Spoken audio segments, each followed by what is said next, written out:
We're going to take a look at a Google AdWords campaign for one of my members. I've looked at his campaign before, gave him some tips, and he agreed to let me shoot a video and show it to you guys so you could learn from it, which is really nice. So here we've got our campaign, and he's got his campaign called a zip code, which is not the only way to do it, but probably the way I usually design an AdWords campaign, the smartest way to do it for a local business, and I'll kind of show you why.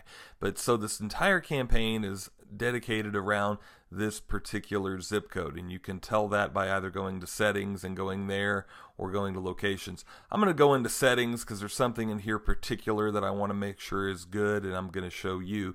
Here are the locations, and he has actually the entire area of Boynton Beach, and he is excluding, this is smart, other countries that tend to do a lot of data aggregation and cost you money for clicks. You don't realize it sometimes, but 20% of your clicks are from other countries. Okay, sometimes they think it's, cleaners will think it's your competitor going in and doing clicks, but no, it's the guy in China and India that's collecting data that's doing it.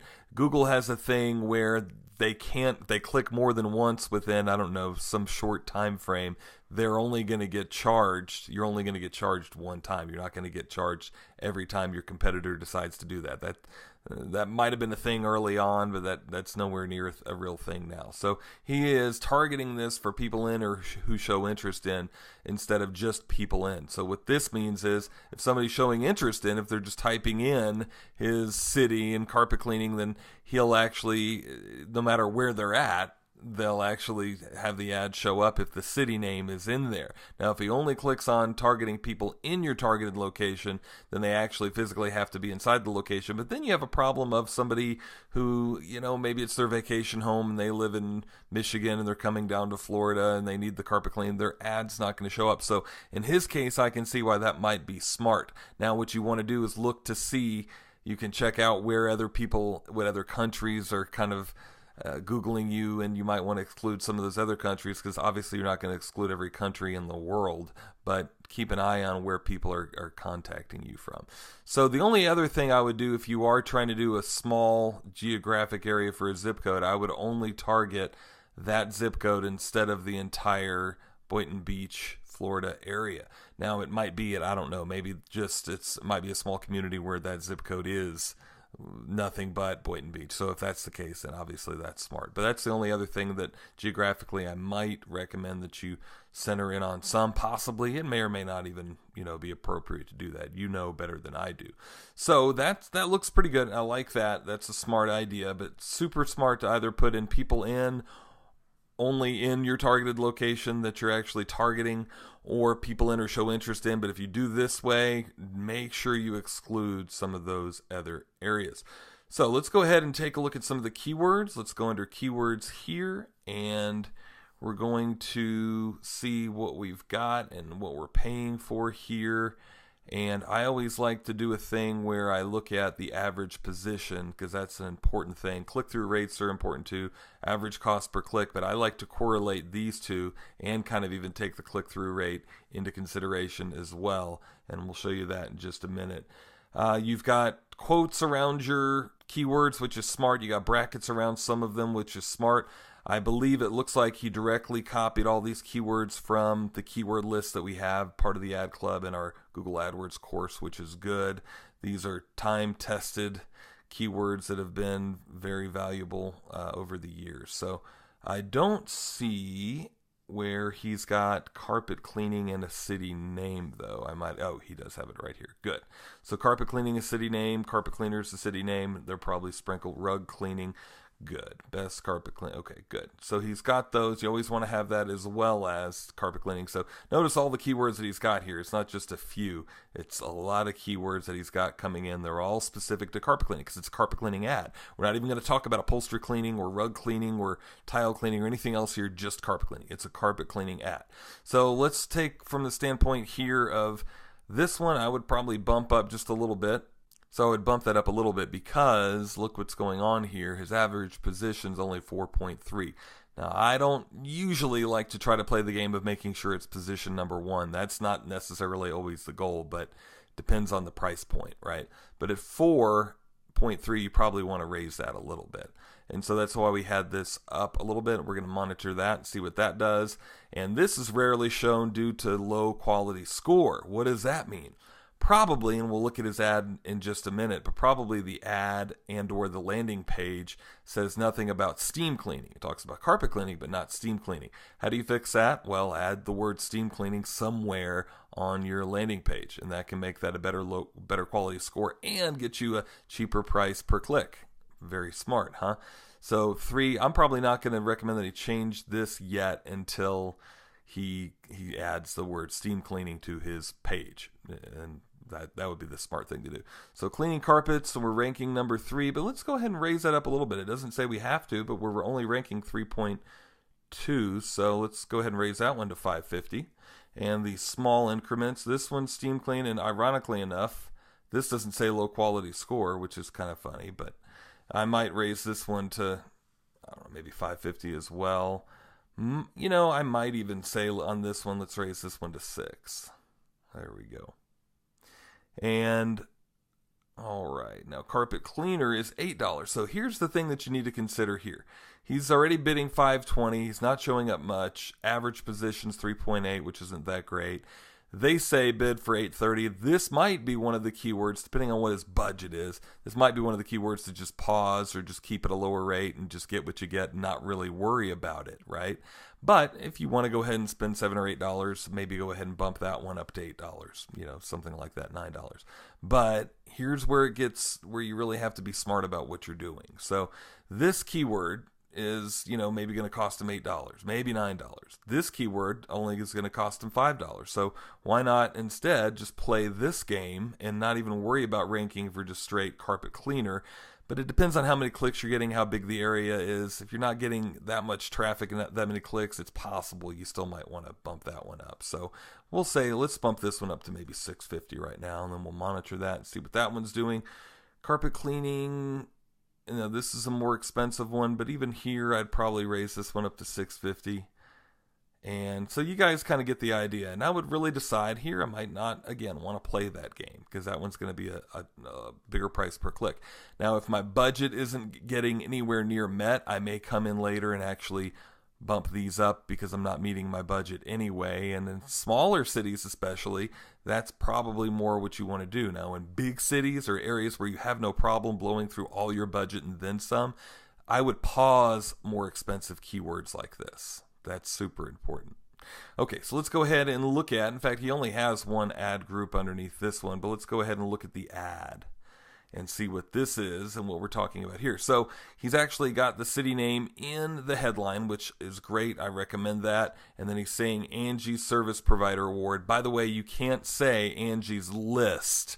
They will ban your ad. They will not run your ad, but you can say, sometimes maybe they might even not let you say Angie's, but since he's not saying Angie's List and just Angie's, you can maybe get away with that. Or I've done Super Service Award Winner. I've done that one because you're not actually saying Angie's List. So, but understand that some of those may get you flagged and they might not actually run the ad. If that happens, it's not a big deal.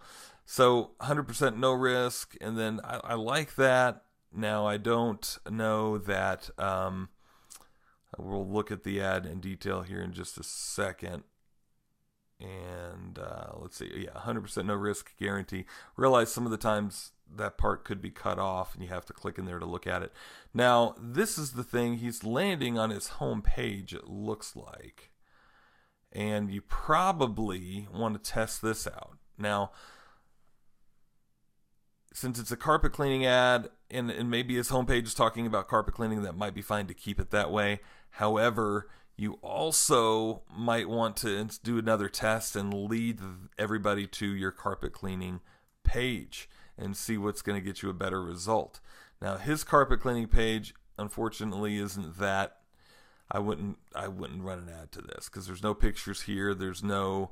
The text is pretty, you know, this is actually a site that I think we actually designed this for him for years ago, though. This is like I can't even remember how many years, but 7-8 years ago, maybe. So nowadays we're doing WordPress sites a lot differently. They're more mobile friendly.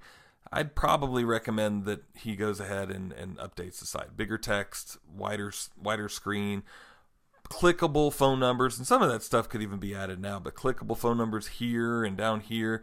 The phone number a little bit more evident. Well, that's pretty evident there, but clickable in a few different areas and at the bottom. This isn't clickable, I don't think, here. So, that type of thing, sprucing up the site to a more modern, web mobile friendly type of site. So I like what he's saying here, though. The Angie's List provider, he's got this, and he's got this totally filled out here. 100% guarantee, highly rated, 100 stars. The only thing that I wouldn't say is 100 stars. I'd get more specific. 103, 5-star. You see what I mean? Or 107 or whatever.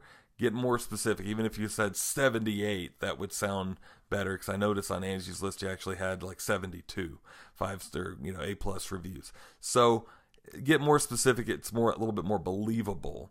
Angie's List Provider of the Year award 2 years running. You got a little bit more space here, so you could.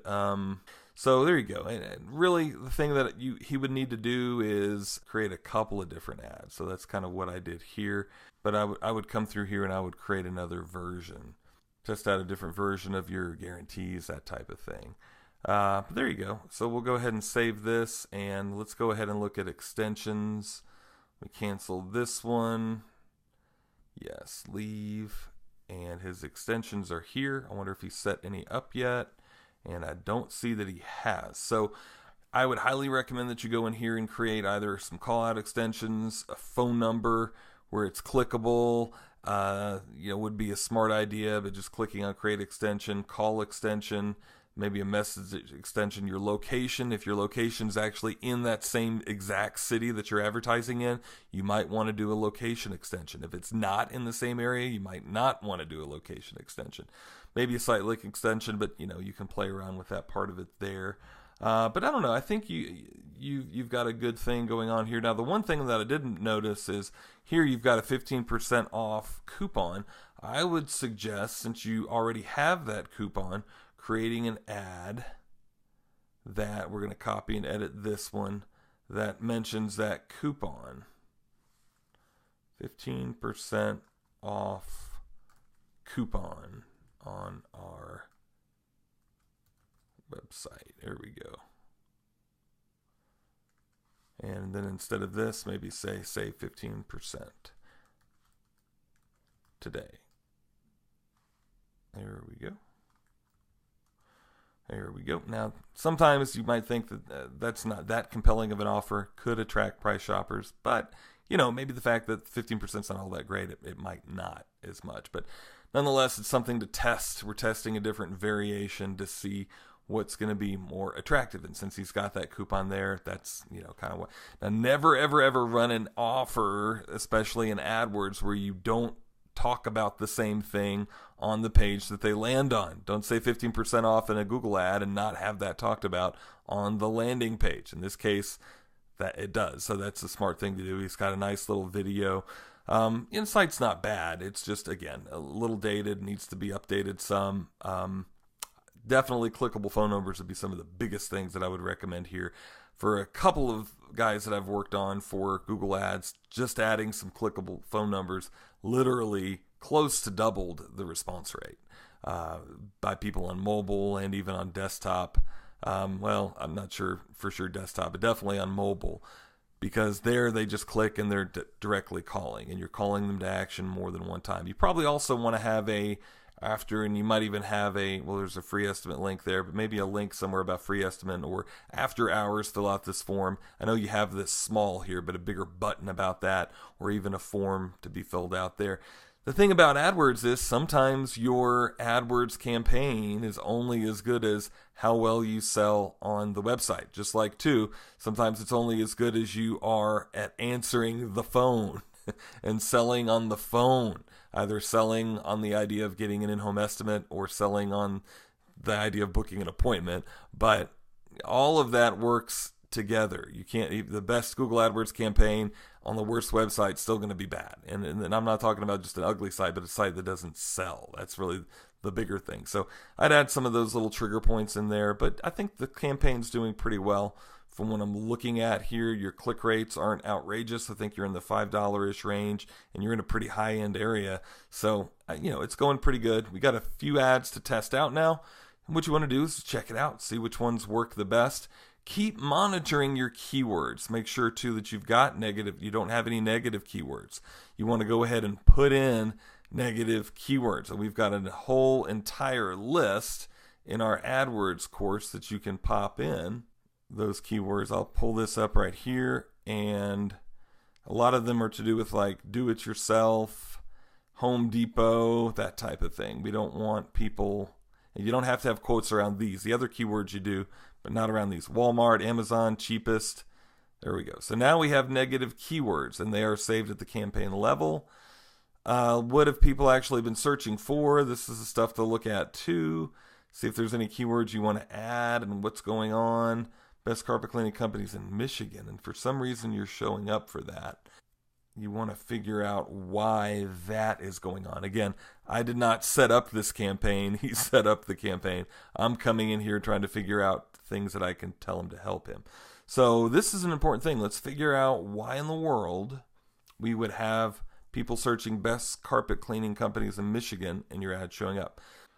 Okay, so what we want to do is we want to figure out exactly where these clicks are coming from, especially if you're doing a campaign where you're targeting people in and who show interest in. You really have to pay attention to who the people are, right, that are searching. So we're going to go to locations down here, and then we're going to click on, we're going to be looking at this, and we're going to do a geographic report, and we want to see where these people are. So location of, these are the people that searched in the physical location. The actual people are 31 of the clicks, most of the clicks, so that's good. But 10 of them are just locations of interest, so we really want to explore that. So we want to click on that area. Of course, right now it's just saying the United States, but we want to get specific, figure out where that's at, and maybe click on it twice. And we want to go to the city. And so now it's going to actually list these individual cities. Now, hopefully, what happens with each one of these is that all of these people, and most of them, well, these down here didn't actually turn into a click, but so it's just a search, but most of these people were searching for cleaning related to that city. And so the way Google goes, and the way hopefully it's really going, is Google, somebody in Louisiana typed in carpet cleaning Boynton Beach, right?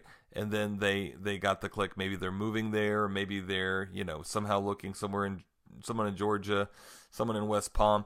Now, what you might want to start doing, you'll start to see trends where most of those people are from Florida.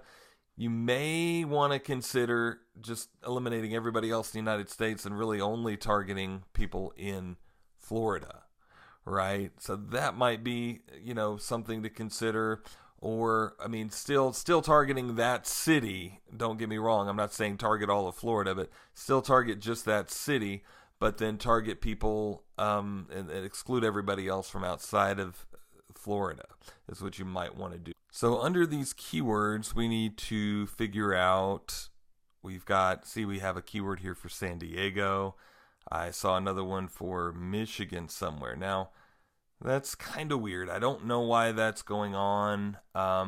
So you really have to monitor that. Now, it could have been, the one in San Diego and the one in Michigan, wherever that one went to, in Canada, it could have been there's somebody in Boynton Beach, like physically in that area, and he's searching for steam cleaning in San Diego because he has a house in San Diego, or he's moving to San Diego. That definitely could happen, and then your ad would show up specifically because you're targeting the keywords for steam cleaning, right? Or carpet or steam cleaner in this case. So you really have to watch that kind of stuff, and that's what we're going to assume is the case here with both of these. But we don't know for sure, so you have to watch that. Again, it may be a smart idea to only target people in if you see a lot of that, or exclude everybody else outside of Florida if you've got a lot of people in Florida moving, or have two different campaigns and test both of them and see what's going to go on. But that's pretty much it. I think you got some good things going on here. Again, continue to look at all this stuff, tweak, and hone down your AdWords campaign. It's a series of events to be able to do this. It's not just to go in and set your AdWords campaign up and then never look at it again. That's a surefire way to spend and waste a lot of money on AdWords. So it's a series of looking at your locations and where the people are at. It's a series of looking at your keywords, what people are actually searching for. It's a series of testing out different ads and figuring out what the best combinations are, what gets the most attention, what gets the better click-through rates, all of that. And there you go. So test it out and see what you can do.